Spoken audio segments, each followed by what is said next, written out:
That is Autechre, which my mum concisely summed up as discordant banging, which I think is actually a really good descriptor.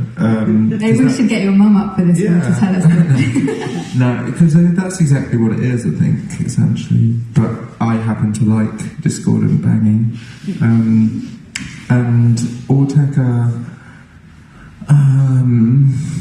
so I remember actually listening to this record on vinyl when I was in Manchester, because I was into like Aphex and Square Pusher before, and I knew Autechre were kind of related, being on Warp Records, but I didn't know that much about them.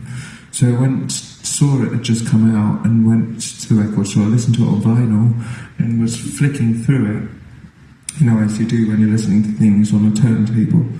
And I thought, I'm not into it. It's just like noise to me. It's not. It didn't grab me, and then so I kind of discarded it, and that was my preconceived idea of what Autechre were like anyway. So I felt that it confirmed that. But then I was going on holiday, and I saw it at the airport, and I needed something to listen to because it was going to be a long flight, and I thought, all right, I'll give it another try. And I ended up putting it on after I'd listened to everything else that I bought. The last thing, as I was falling asleep when we arrived, and I was kind of like, you know, tired and hallucinating, you know, just hallucinating a bit from tiredness, and that obviously is a way better mode to listen to this music in, because it is a durational thing.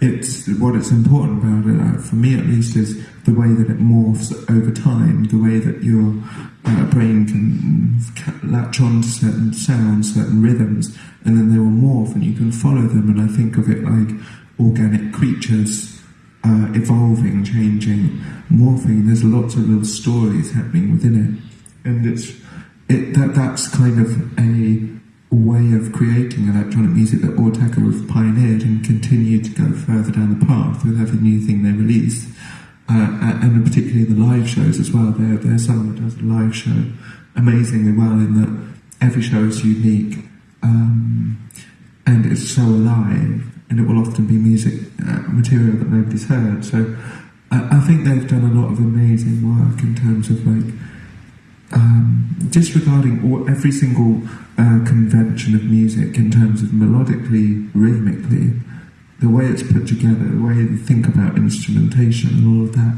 They break every single rule of music, and what comes across is this just alien, organic, morphing, organic thing, and it's difficult to do.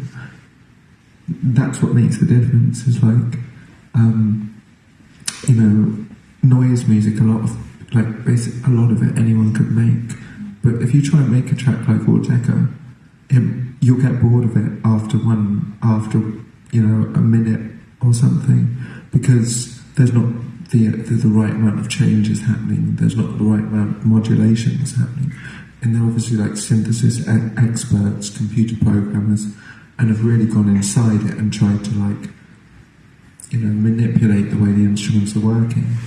What do you think the significance of that is? I mean, this full track, we faded it out, but it's 7 minutes long. Yeah. And yeah, even in the part that we heard, you can hear how things were slowly shifting. Yeah. And, you know, this, like, I don't know, the snare sound was changing and slowly. But yeah, why does that speak to you necessarily? Like, why, that discordant banging, what's important about it to you?